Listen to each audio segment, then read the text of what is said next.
السلام علیکم ورحمۃ اللہ وبرکاتہ۔ الحمد للہ والصلاة والسلام علی رسول اللہ وعلی آلہ وصحبہ ومن والاه۔ اللهم انفعنا بما علمتنا وعلمنا ما ينفعنا وزدنا علما۔ اللهم أرنا الحق حقا وارزقنا اتباعه وأرنا الباطل باطلا وارزقنا اجتنابه۔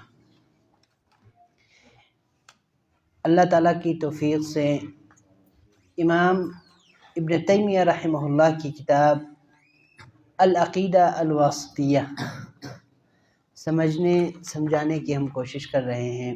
اللہ رب العزت ہمارا بیٹھنا، سمجھنا اور سمجھانے کی کوشش کرنا اللہ رب العزت قبول و منظور فرمائے، آمین۔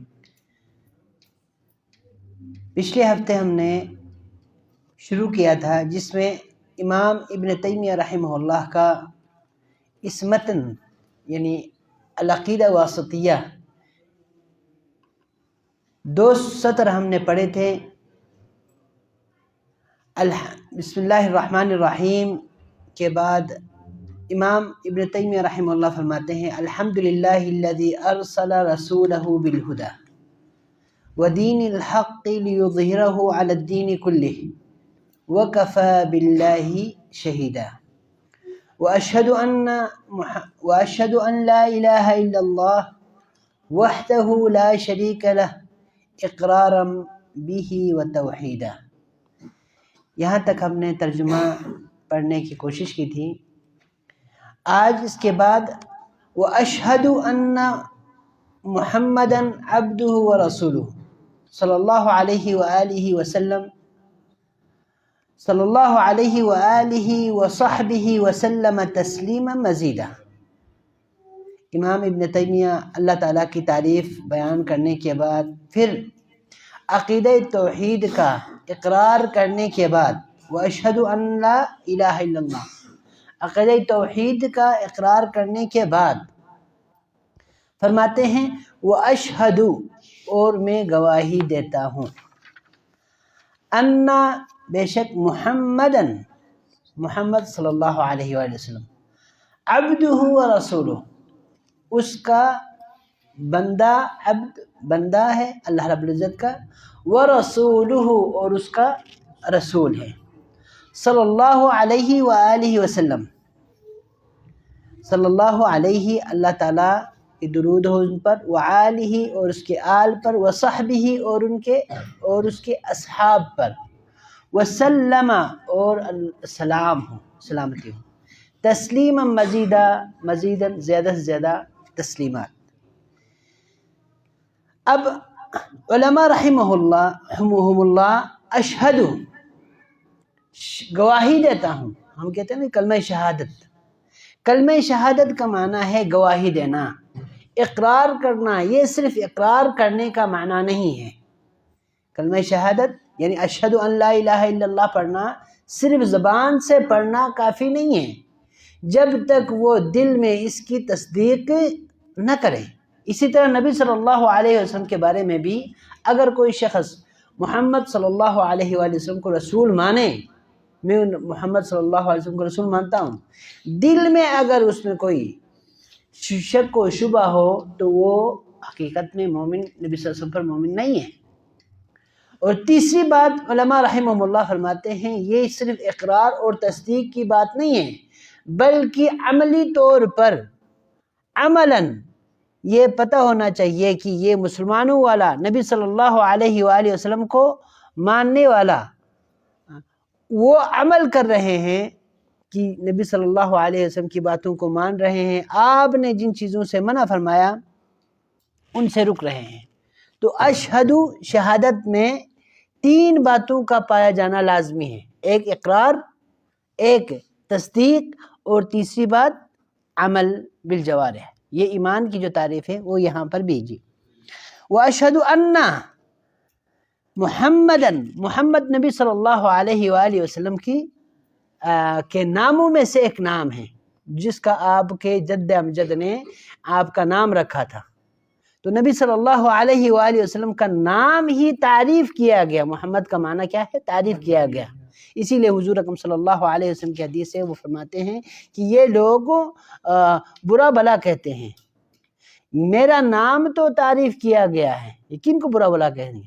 مجھے تو برا بلا تو نہیں کہہ سکتے، کیونکہ میرا نام ہی ایسا ہے، تعریف کیا گیا۔ جی، عبدہ و رسولہ، اللہ رب العزت کا عبد ہے۔ عبد کسے کہتے ہیں؟ اصل میں عبودیہ کہتے ہیں تذلیل ہونا، ذلیل ہونے کو عبودیہ کہتے ہیں، یعنی برابر ہونا اس کے معنی میں آتا ہے۔ اسی سے طریق المعبد کہتے ہیں، یعنی آپ کسی راستے کو ہموار کر دیں نا، برابر کر دیں، تو اس کے لیے یہ عبد کا لفظ استعمال ہوتا ہے۔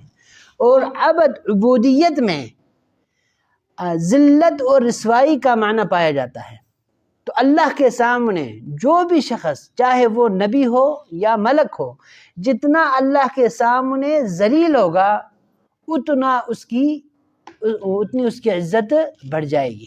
اسی لیے یہ جو سب سے انسان کی ذلیل ہونے کا جو انداز سے طریقہ ہے نا، یعنی زمین کے ساتھ اپنے ناک کو رگڑنا، یہ کس کے لیے ہے؟ اللہ کے لیے، اس کے علاوہ بالکل کسی کے لیے جائز نہیں ہے۔ جھکنا یہ بھی ذلیل ہونے کا ایک انداز ہے، یہ جھکنا اللہ کے علاوہ کسی کے لیے جائز نہیں ہے۔ تو عبودیت ایسا مقام ہے جس میں جتنا بندہ عبودیت میں، یعنی اللہ کے سامنے ذلیل ہونے میں جتنا زیادہ ذلیل ہوگا اللہ کے سامنے، تو اللہ رب العزت اس کا مقام بڑھائے گا۔ اور آپ عبودیت جو ہے، عبد ہونا، اس کا مقام کتنا ہے، اس کی اہمیت کتنی ہے، آپ اس کا اندازہ اس سے لگا لیں کہ اللہ رب العزت نے جب نبی صلی اللہ علیہ وآلہ وسلم کا اہم تذکرہ، اہم مقام پہ آپ کا تذکرہ کرنا چاہا، تو وہاں پر یہ لفظ استعمال کیا، سبحان الذی اسری بعبدہ رسولہ۔ کوئی اور القاب، صفات اللہ رب العزت استعمال کر سکتے تھے، لیکن اللہ رب العزت نے لفظ عبد کو استعمال کیا۔ اسی لیے حضور اکرم صلی اللہ علیہ وسلم کی بھی حدیث ہے نا کہ میری مدح اور تعریف میں مبالغہ مت کرو، میری مدح اور تعریف میں مبالغہ مت کرو، میں تو اللہ تعالیٰ کا عبد ہوں، میں تو اللہ تعالیٰ کا عبد ہوں اور اس کا رسول ہوں۔ میرے بارے میں اگر کسی نے کہنا ہے تو عبد اللہ اور رسول اللہ کہیں۔ تو یہ مقام ہے عبودیت۔ اور انسان بھی اگر اللہ کے سامنے وہ ذلیل ہونا ہو جائے نا، اگر اس کو اللہ کے سامنے جھکنا، حقیقت میں جھکنا آ جائے نا، وہ کسی کے سامنے جھکنے کا محتاج نہیں رہتا۔ اللہ کے سامنے جو شخص ذلیل ہوتا ہے تو وہ دوسروں کے سامنے ذلیل نہیں ہوتا۔ اور اس کا عکس، اگر کوئی شخص اللہ کے سامنے ذلیل نہیں ہوتا نا، تو وہ دنیا کے سامنے ذلیل ہوتا ہے۔ جی، عبد ہوا رسول ہوں، رسول اللہ رب العزت کے ان برگزیدہ انسانوں کو کہا جاتا ہے جو اللہ رب العزت اپنا جو رسالہ ہے، اپنا پیغام ہے، اس کو آگے پہنچانے کا ان کو حکم دیتا ہے۔ تو رسول اللہ تعالیٰ کی طرف سے وہ برگزیدہ چنیدہ اشخاص جن پر اللہ تعالیٰ وحی نازل کرتے ہیں اور ان کو آگے ان کی شریعت ہوتی ہے اور ان کو آگے پہنچانے کا حکم دیتا ہے۔ صلی اللہ علیہ وآلہ وسلم، صلی اللہ، صلاح، اصل جو صلاح ہے نا عربی میں، لغت میں اس کو دعا کے معنی میں کہتے ہیں، دعا، صلی علیہم، اور آپ ان کے لیے دعا کریں۔ اصل میں صلاح کا معنی دعا ہے، لیکن صلی اللہ علیہ، اللہ تعالیٰ کی صلاح آپ پر ہوں، یہ یہاں پر اللہ تعالیٰ صلاح، اللہ تعالیٰ کس طرح اللہ تعالیٰ نبی صلی اللہ علیہ وسلم پر صلاۃ بھیجتا ہے، اس میں علماء رحمہم اللہ فرماتے ہیں کہ اللہ رب العزت کا نبی صلی اللہ علیہ وسلم پر صلاۃ بھیجنے کا معنی یہ ہے کہ آپ صلی اللہ علیہ وآلہ وسلم کا تذکرہ فرمانا فرشتوں کے سامنے، یہ آپ کی تعریف کرنا اور تذکرہ فرمانا، یہ اللہ تعالیٰ کا صلاح ہے۔ وعلی آلہ، نبی صلی اللہ علیہ وآلہ وسلم کے آل پر، آپ صلی اللہ علیہ وآلہ وسلم کے آل سے کیا مراد ہے؟ آپ صلی اللہ علیہ وسلم کے آل سے کیا مراد ہے؟ یہاں پر علماء رحمہم اللہ نے کہا آپ کے آل سے مراد کیا ہے، اور راجح مشہور جو قول ہے وہ یہ ہے کہ آپ کے آل سے مراد یہاں پر اس سیاق میں آپ صلی اللہ علیہ وآلہ وسلم کے جو اتباع ہے یہ مراد ہے۔ کیا ہے؟ آپ کی پیروی کرنے والے، آپ ایمان والے سارے آپ کے آل میں شامل ہوں گے انشاءاللہ، اس میں یہاں سے مراد ہے۔ اور اس آل سے مراد جو مشہور جو قول ہیں وہ یہ ہے، وہ کیا ہے؟ آپ صلی اللہ علیہ وآلہ وسلم کی ازواج مطہرات اور وہ آپ کے وہ رشتہ دار جن پر صدقہ یعنی زکوٰۃ حرام ہے، ان سے مراد آل ہے۔ وصحبہ، اور آپ کے اصحاب پر، اصحاب سے مراد کیا ہے؟ جسے ہم کہتے ہیں صحابی۔ اس مسلمان کو صحابی کہیں گے جس نے ایمان کی حالت میں آپ صلی اللہ علیہ وآلہ وسلم کو دیکھا اور ایمان کی حالت میں اس کی موت واقع ہوئی، اس کو کیا کہتے ہیں؟ صحابی کہتے ہیں۔ اگر کوئی شخص، کسی شخص نے ایمان کی حالت میں آپ صلی اللہ علیہ وسلم کو نہیں دیکھا یا آپ پر ایمان لانے کے بعد مرتد ہوا تو اس کو صحابی نہیں کہیں گے۔ تو یہ صحابہ، یہ جو صحابہ ہے، یہ صحابی ہے نا، یہ ایسا مقام ہے، یہ اللہ رب العزت کے ہاں اتنا کیا نام ہے عظیم مقام ہے، جس کے بارے میں حضرت عبداللہ بن مسعود کہتے ہیں کہ اللہ رب العزت نے بندوں کے دلوں کو دیکھا تو سب سے بہتر اور صاف شفاف دل نبی صلی اللہ علیہ وسلم کے دل کو پایا، تو آپ صلی اللہ علیہ وآلہ وسلم کو اپنی آخری رسالت کے لیے چنا۔ پھر اللہ رب العزت نے لوگوں کے دلوں کو دیکھا تو صحابہ اس وقت کے جو لوگ تھے ان کے دلوں کو سب سے بہترین دل پائے، تو آپ کی صحبت کے لیے، آپ کے ساتھی بننے کے لیے ان لوگوں کو اللہ رب العزت نے چنا۔ تو یہ لوگ اللہ تعالیٰ کے چنیدہ اور مختار کردہ، یعنی اللہ تعالیٰ کے چنے ہوئے لوگ ہیں۔ اور یہ مقام صحبت جو ہے وہ بعد میں آنے والا جو شخص ہے جتنا عمل کرے اس کو یہ مقام حاصل نہیں ہو سکتا، بلکہ اس بارے میں یہ ہے غالباً امام مالک کا قول ہے، وہ فرماتے ہیں کہ اگر بعد میں آنے والے اور جو صحابہ ہے ان کا جو مقابلہ کرتے ہوئے یعنی موازنہ کرتے ہوئے، کمپیریزن کرتے ہوئے فرماتے ہیں کہ صحابہ کا، کوئی کسی بھی صحابہ کا ایک لمحے کے لیے نبی صلی اللہ علیہ وآلہ وسلم کے ساتھ چل کر جنگ میں جاتے ہوئے جو گرد و غبار اس کے منہ پہ لگے ہیں نا، اس کا مقابلہ بعد میں آنے والے جو لوگ ہیں نا ان کی پوری عبادت مقابلہ نہیں کر سکتے۔ بلکہ انہوں نے کہا کہ اگر کسی کو حضرت نوح کی عمر بھی مل جائے نا، وہ بھی اس ایک لمحے کا، ایک ساعت کا مقابلہ یعنی نہیں کر سکتے۔ تو یہ ایسا مقام ہے جسے اللہ رب العزت نے کچھ لوگوں کے لیے چنا اور ان کو حاصل ہوا، یہ صحابہ رضوان اللہ علیہم اجمعین۔ وسلم، صلی اللہ وسلم، اور آپ پر سلامتی ہو۔ اب اللہ رب العزت پر جب بھی نبی صلی اللہ علیہ وسلم پر درود بھیجیں تو اس وقت علماء رحمہ اللہ کہتے ہیں کہ درود اور سلام دونوں کا ہونا چاہیے۔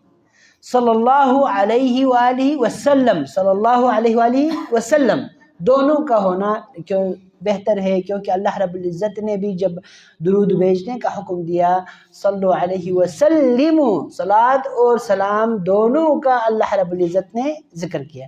وہ تسلیما مزیدہ کا معنی ہے، مفعول کے معنی میں زیادہ سے زیادہ اللہ رب العزت کے صلاۃ اور تسلیم نبی صلی اللہ علیہ وسلم، اس کے آل اور ان کے صحابہ پر ہوں۔ اما بعد، اس کے بعد امام ابن تیمیہ رحمہ اللہ فرماتے ہیں اما بعد، یہ ایک اسلوب ہے۔ اما بعد عربی کا ایک اسلوب ہے، ایک مقدمہ، ایک اسلوب سے دوسرے اسلوب، ایک پیراگراف سے دوسرے پیراگراف میں منتقل ہونے کے لیے یہ استعمال ہوتا ہے۔ اما بعد فہذا اعتقاد، اما بعد کے بعد ہمیشہ فا استعمال ہوتا ہے۔ فہذا، پس یہ، اعتقاد الفرقہ الناجیہ، پس یہ فرقہ ناجیہ کا کیا نام ہے اعتقاد ہے، المنصورہ، مدد کیا گیا فرقہ، گروہ، الی قیام الساعۃ، قیامت تک۔ اہل سنت والجماع جو کہ اہل سنت والجماع ہے۔ امام ابن تیمیہ فرماتے ہیں اما بعد، یہ جو میرا جو نوٹ ہے، یعنی میری جو کتاب ہے، بلکہ کتابچہ ہے، یہ فرقہ ناجیہ یعنی نجات پانے والا جو گروہ ہے، اور وہ گروہ منصورہ اللہ تعالیٰ کی طرف سے مدد کیا گیا، ان کا اعتقاد ہے جو کہ قیامت تک ناجیہ ہوں گے اور منصورہ ہوں گے۔ اور وہ کون ہیں؟ اہل السنت والجماعہ۔ یہ اہل سنت، دوسرے الفاظ میں یہ اہل سنت والجماعت کا جو کہ فرقہ ناجیہ ہے، یعنی دنیا میں بھی نجات پانے والے اور آخرت میں بھی نجات پانے والے، المنصورہ اللہ تعالیٰ کی مدد حاصل ہونے والا جو گروہ ہے دنیا میں بھی اور آخرت میں، ان کا یہ عقیدہ ہے۔ اور ہم نے شروع میں بتایا تھا یہ امام ابن تیمیہ رحمہ اللہ نے اس کتابچے میں مکمل اہل سنت والجماعت کا عقیدہ یعنی بیان کیا ہے۔ تو یہاں پر امام ابن تیمیہ فرماتے ہیں کہ یہ اہل سنت والجماعت کا عقیدہ ہے۔ گویا کہ اس عقیدے میں، اس کتاب میں موجود جو عقیدہ ہے، اس کے علاوہ کسی کا عقیدہ ہونا وہ اہل سنت والجماعت میں سے نہیں ہے۔ جی، اعتقاد الفرقہ الناجیہ، نجات پانے والا فرقہ۔ تو نجات پانے والا فرقہ کون ہے؟ جس کی تفصیل نبی صلی اللہ علیہ وسلم کی دوسری حدیث میں آپ نے فرمایا میری امت کے 73 فرقے ہوں گے اور سب کے سب کیا ہوں گے؟ جہنم میں، سوائے ایک۔ وہ کون ہوں گے؟ اور اس کی وضاحت، اس کی علامت، ان کی کیا نام ہے، نشانی آپ نے بتائی کہ ما انا علیہ اليوم واصحابی، میرا جو طریقہ، میں ابھی جو عمل کر رہا ہوں، میرا صحابہ جو کر رہا ہے، اسی طرح کرنے والے جو لوگ ہیں وہی فرقہ ناجیہ ہے، وہی فرقہ منصورہ ہے اللہ تعالیٰ کی طرف سے۔ اور اس کے علاوہ صحابہ کے خلاف، عمل کے خلاف، اعتقاد کے خلاف، نظریات کے خلاف جس کسی کا بھی نظریہ ہو وہ فرقہ ناجیہ نبی صلی اللہ علیہ وسلم کے نزدیک نہیں ہے، وہ نبی صلی اللہ علیہ وسلم کے فرمان کے مطابق وہ فرقہ یعنی گمراہ فرقوں میں سے شمار ہوگا۔ المنصورۃ الی قیام الساعہ، قیامت تک۔ یہاں پہ ایک اور حدیث شاید آپ کے ذہن میں آ جائیں جس پہ نبی صلی اللہ علیہ وسلم نے فرمایا کہ قیامت سب سے برے لوگوں پر قائم ہوگی۔ جب قیامت آئے گی اس وقت کیا ہوں گے؟ سب سے برے لوگ ہوں گے۔ لیکن یہاں پر امام ابن تیمیہ کیا فرماتے ہیں؟ الی قیام الساعہ، تو یہ گویا کہ یہ فرقہ، یہ جو گروہ ہے قیامت تک ہوں گے۔ تو ان میں تھوڑا سا ایک اشکال پیدا ہو جاتا ہے کہ امام ابن تیمیہ اس طرح کیوں کہہ رہے ہیں کہ یہ آخر تک ہوں گے، جبکہ آپ صلی اللہ علیہ وآلہ وسلم کی حدیث ہے کہ قیامت سب سے برے لوگوں پر قائم ہوگی۔ ان دونوں کا جمع یہ ہے، قیام الساعہ کا معنی یہ ہے کہ قیامت کے قریب تک، جبکہ قیامت سب سے برے لوگوں پر قائم ہوگی وہ تو معروف ہے۔ امام ابن تیمیہ کا کہنے کا مطلب یہ ہے کہ قیامت کے قریب تک یہ فرقہ، یہ جو اللہ تعالیٰ کی طرف سے مدد کیا گیا یا یہ بچنے والا، نجات پانے والا فرقہ قائم رہے گا۔ تو اور وہی فرقے کی اس کا آگے تفصیل بیان فرماتے ہوئے کہتے ہیں اہل سنت والجماعہ، جن کا نام اہل سنت والجماعہ ہے، فرقہ ناجیہ اہل سنہ والجماعہ ہے۔ آپ کا نام جو بھی رکھیں لیکن آپ کا اعتقاد اہل سنہ والجماعہ ہے تو آپ فرقہ ناجیہ میں سے ہے۔ اگر کسی کا اعتقاد اہل سنہ والجماعہ کے نزدیک نہیں ہے، اس کا نام بھلے اہل سنہ رکھے یا اپنے آپ کو جو بھی نام سے پکارے تو وہ فرقہ ناجیہ میں سے نہیں ہے۔ اچھا، آگے امام ابن تیمیہ رحمہ اللہ فرماتے ہیں وَهُوَ الْإِيمَانُ، یہ جو اعتقاد کیا چیز ہے؟ وَهُوَ الْإِيمَانُ بِاللَّهِ وَمَلَائِكَتِهِ وَكُتُبِهِ وَرُسُلِهِ وَالْبَعْثِ بَعْدَ الْمَوْتِ وَالْإِيمَانِ بِالْقَدْرِ خَيْرِهِ وَشَرِّهِ۔ اور یہ جو اعتقاد کن چیزوں پر مشتمل ہے؟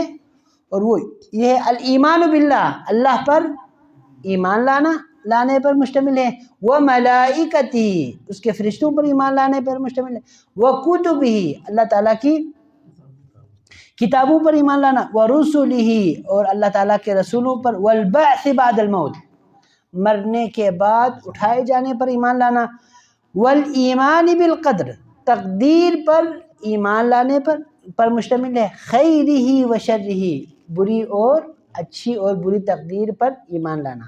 تو یہاں پر امام رحمہ اللہ فرماتے ہیں کہ جو ایمان کن کن چیزوں پر مشتمل ہے۔ سب سے پہلی چیز ایمان باللہ، اللہ تعالیٰ پر ایمان لانا، ٹھیک ہے، اللہ تعالیٰ پر ایمان لانا۔ اللہ تعالیٰ پر ایمان لانے کا معنی کیا ہے؟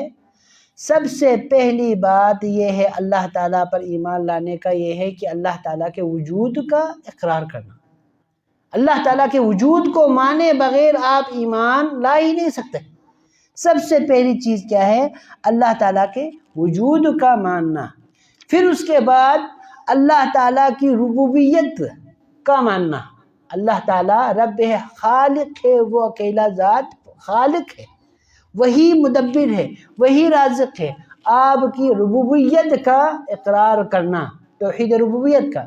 پھر اس کے بعد یہ بھی کافی نہیں ہے، توحید الوہیت کا اقرار کرنا۔ توحید الوہیت کا معنی یہ ہے ہر طرح کی جو عبادات صرف اور صرف اللہ تعالیٰ کے لیے ہی ہے، اس کا اقرار کرنا۔ اور یہ بھی کافی نہیں ہے جب تک انسان توحید اسماء و صفات پر اقرار نہ کرے، اس پر ایمان نہ لائے۔ تو اللہ تعالیٰ پر ایمان لانے میں یہ چار چیزیں مدمر ہیں، پوشیدہ ہیں۔ نمبر ایک، اللہ کے وجود پر ایمان لانا، پھر اس کے بعد ربوبیت پر، توحید ربوبیت کا اقرار کرنا، پھر اس کے بعد توحید الوہیت پہ، پھر توحید اسماء و صفات۔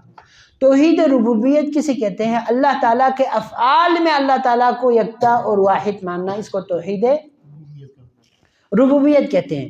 توحید الوہیت، توحید الوہیت کسے کہتے ہیں؟ توحید الوہیت سے مراد اللہ تعالیٰ کے لیے جو ہم عبادات کرتے ہیں نا، عبادات صرف اور صرف اللہ تعالیٰ ہی کے لیے کرنا، اس کو کیا کہتے ہیں؟ توحید الوہیت۔ اور توحید اسماء و صفات، اسماء و صفات سے کیا مراد ہے؟ اللہ رب العزت کے جتنے نام اور جتنی صفات قرآن میں یا صحیح حدیث میں ہیں، قرآن میں یا صحیح حدیث میں ہیں، اس کو مان لینا کیا ہے؟ توحید اسماء و صفات ہے۔ مان لینا، اس پر ایمان رکھنا، بغیر تمثیل، بغیر تعطیل اور بغیر تشبیہ کے، یہ انشاءاللہ آگے جا کر ہم پڑھیں گے، کیا نام ہے، ایمان لینا، اس پر ایمان رکھنا، یہ توحید اسماء و صفات ہے۔ وہ ملائکتہ، اور اس کی ملائکہ پر، ملائکہ سے مراد اللہ رب العزت کے وہ نورانی فرشتے، وہ نورانی مخلوق ہے جن کو اللہ رب العزت نے اپنی تابعداری اور اپنی عبادت کے لیے پیدا کیا۔ یہ اس مخلوق کا کام عبادت اور اللہ تعالیٰ کی تابعداری ہے۔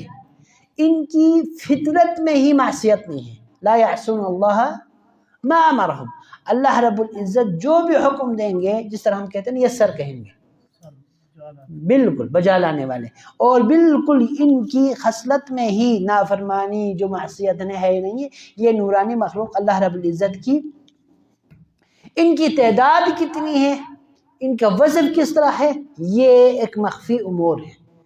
اور ان میں سے چند ایک کا نام نبی صلی اللہ علیہ وسلم کی احادیث میں، قرآن میں آئے ہیں، ان پر ہم اس طرح ایمان لائیں گے، اور اس کے علاوہ جن کا تذکرہ نہیں ہے ان پر ہم اجمالی طور پر ایمان لائیں گے۔ اللہ تعالیٰ کی کچھ ایسی مخلوق ہے جو اللہ رب العزت کی عبادت میں کیا مصروف رہتے ہیں۔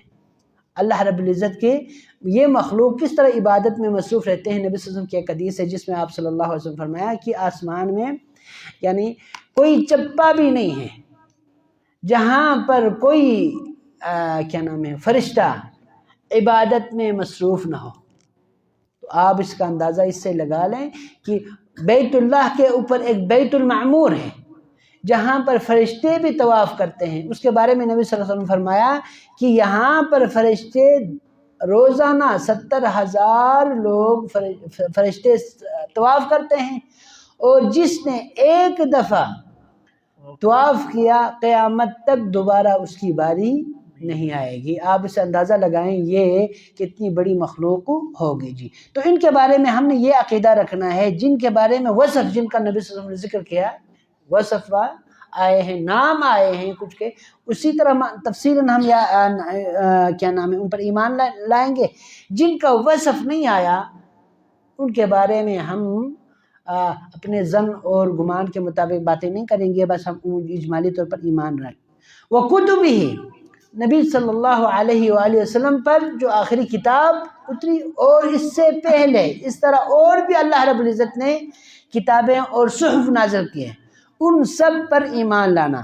اور یہ اللہ رب العزت نے بہت سارے انبیاء پر کتب اتارے، اور ان کتب کے بارے میں ہمارا یہ اعتقاد رکھنا اس وقت یہ 100% اللہ تعالیٰ کی طرف سے، اور یہ صحیح اللہ تعالیٰ کے احکامات پر مشتمل، اور لیکن تفصیلات کیا ہیں اس کے بارے میں ہم اجمالی طور پر ایمان رکھیں گے، تفصیلی طور پر نہیں۔ ان کتب میں سے قرآن پر ہم تفصیلی ایمان رکھیں گے، کیونکہ الحمدللہ قرآن ہمارے پاس محفوظ صورت میں ہمارے پاس موجود ہے۔ وَرُسُلِهِ، اللہ کے کتنے رسول ہیں اس کا پتہ نہیں ہے۔ وَرُسُلًا قَدْ قَصَصْنَاهُمْ عَلَيْكَ وَرُسُلًا لَمْ نَقْصُصْهُمْ عَلَيْكَ، کچھ ایسے رسول ہیں جن کا ہم نے آپ کو ان کے قصے بیان کیے، کچھ کا نہیں بیان کیا۔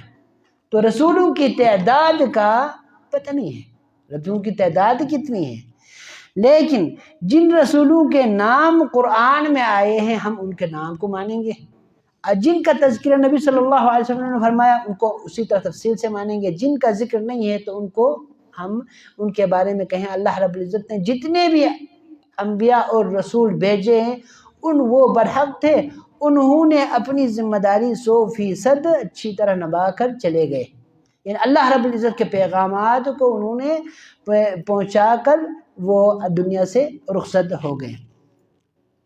والبعث بعد الموت، اور ایمان میں سے ایک چیز یہ ہے مرنے کے بعد اٹھایا جانا، مرنے کے بعد اٹھایا جانا، یہ بھی ہمارے ایمان کے حصوں میں سے ایک اجزاء میں سے ایک جز ہے کہ مرنے کے بعد ہمارا یہ یقین ہونا چاہیے کہ دوبارہ ہمیں اٹھایا جائے گا، سوال ہوگا اور ہمارا حساب ہوگا، اچھا عمل پائے تو اچھا اس کا بدلہ ہوگا، برا ہے تو اس کا، کیونکہ یہ ایک ایسا معیار ہے جس کے بارے میں ہم کہہ سکتے ہیں کہ انسان اس سے اچھائی اور بہتری کی طرف لوٹ آئیں۔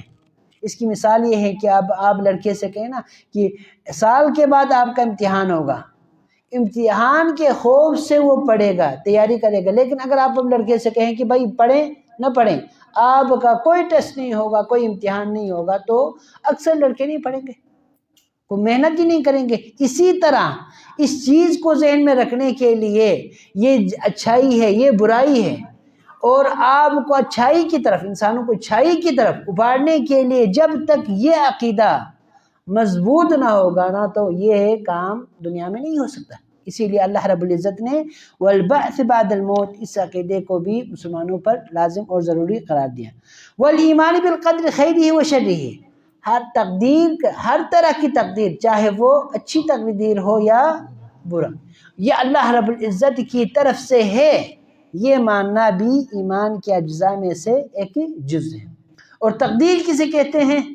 ہر کام اللہ رب العزت نے اپنی مرضی سے مقرر طور پر اس کو لکھا ہوا ہے، اور اللہ رب العزت کی منشا اور مرضی کے مطابق وہ کام واقع ہوں گے، اسی کا نام تقدیر ہے۔ جو بھی چیز کریں، ٹھیک ہے، تو انسان کو اللہ رب العزت نے ایک اختیار کا دائرہ دیا ہوا ہے، اور اس دائرے کے بعد اللہ رب العزت کا ایک دائرہ ہے۔ انسان اپنی مرضی سے کچھ بھی کر سکتا ہے، لیکن جب اس اپنے ایک دائرے میں، لیکن اس کے بعد اللہ رب العزت کا ایک دائرہ ہے، اس سے وہ آگے حد پار نہیں کر سکتا، ٹھیک ہے، تو اسی کا نام کیا ہے؟ تقدیر ہے۔ اور تقدیر کے بارے میں یہ ہے، علماء رحمہم اللہ فرماتے ہیں کہ تقدیر کے 4 مراتب ہیں، تقدیر کے 4 مراتب ہیں۔ سب سے پہلے یہ ہے کہ اللہ رب العزت کی جو تقدیر ہے نا اس میں 4 مراتب ہے۔ سب سے پہلا مرتبہ کیا ہے؟ سب سے پہلا مرتبہ الکتابہ ہے، العلم ہے، العلم اللہ رب العزت کا علم، اللہ تعالیٰ جانتے ہیں، سب کچھ جانتا ہے، یعنی قیامت تک ہونے والے سب سارے اعمال کو اللہ رب العزت جانتے ہیں، العلم۔ پھر اس کے بعد الکتابہ، اور اپنے علم کے مطابق اللہ رب العزت نے سب کچھ لکھا ہوا ہے، یہ دوسرا۔ تیسرا مرتبہ یہ ہے اللہ رب العزت کی مشیت، ارادہ جسے ہم کہتے ہیں مشیت ہے۔ چوتھا مرحلہ یہ ہے کہ اللہ رب العزت کا تخلیق کرنا، تو علم، کتابت، مشیت اور تخلیق، یہ 4 مرتبے ہیں تقدیر کے۔ اگر تقدیر کے بارے میں ہم ان 4 مرحلوں کو اگر ہم جان لینا تو تقدیر کے بارے میں سمجھنا بہت ہی آسان ہے۔ اور تقدیر کا معنی یہ ہے کہ ہم نے جب یہ کہا نا کہ آپ کے پاس ایک دائرہ ہے اور اللہ تعالیٰ اس کے بعد اپنی مرضی، اس دائرے سے آپ نہیں نکل سکتے، تو اس کو سمجھنے کے لیے، تقدیر کو سمجھنے کے لیے ایک پیاری مثال یہ ہے کہ اگر استاد ایک لڑکے کو پڑھا رہا ہے، کلاس کو پڑھا رہے ہیں، استاد کہے گا آپ پاس ہوں گے، آپ کی پوزیشن آئے گی، یہ فیل ہوگا، 1 سال کے بعد رزلٹ اسی طرح آتا ہے، تو کیا معنی ہے؟ استاد نے اندازے سے بتا دیا، اس کا یہ مطلب نہیں ہے استاد نے اس کو جان بوجھ کے فیل کیا، استاد نے اس کو جان بوجھ کے نمبر دیا، نہیں، اس کی اپنی محنت ہے، اپنی مرضی سے کیا، لیکن استاد نے کیا کیا؟ اندازہ لگا لیا۔ یہ اگر ایک انسان، ایک مخلوق، حقیر مخلوق اپنے اندازہ لگا کر انسانوں کے بارے میں کہہ سکتا ہے تو خالق کو پتہ ہے نا کہ آپ نے اور میں نے کیا کرنا ہے، اللہ رب العزت کو پتہ ہے، اور اللہ رب العزت نے اسی حساب سے لکھا ہوا ہے، یعنی اس بندے نے اپنی مرضی سے یہاں سے کیا نام ہے یہ کام کرنا ہے، یعنی اپنی مرضی سے کفر کرنا ہے، کفریہ کام کرنا ہے، شرکیہ کام کرنا اپنی مرضی سے کرنا ہے، تو اس کے بارے میں یہ لکھ دیا، تو یہ کوئی قباحت یعنی مشکل کام، یعنی سمجھنے کے لیے مشکل کوئی بات نہیں ہے۔ اور اس کی اور مثال اگر ہم دیکھ لینا ہمارے معاشرے میں ہمارے ساتھ، آپ ڈاکٹر کے پاس جائیں گے نا تو ڈاکٹر بتائیں گے کہ یہ گولی لے لیں، آپ 2 دن بعد ٹھیک ہو جائیں گے، 2 دن کے بعد ٹھیک ہونا اس کو کس طرح پتہ چلا؟ اور وہ ٹھیک ہوتا ہے، یہ اس کا اندازہ ہے۔ جب ایک ڈاکٹر اندازہ لگا کر صحیح بات بتا سکتا ہے تو اللہ رب العزت کے ہاں کوئی اندازہ نہیں ہے، اللہ رب العزت کے ہاں ساری معلومات کیا ہے؟ واضح ہے، 100% اللہ کے ہاں واضح ترین ہے۔ تو اللہ رب العزت کا کسی چیز کے بارے میں لکھ دینا، اس کے بارے میں ایسا ہوگا یا ایسا نہیں ہوگا لکھ دینا، تو کوئی یعنی بعید یعنی مشکل کام، ہم سمجھنے میں مشکل والا کوئی مسئلہ نہیں ہے۔ تو اسی پہ اکتفا کریں گے۔ اللہ رب العزت سے دعا ہے کہیں سنی صحیح باتوں پر عمل کرنے کی توفیق عطا فرمائیں۔ وآخر دعوانا الحمدللہ رب العالمین۔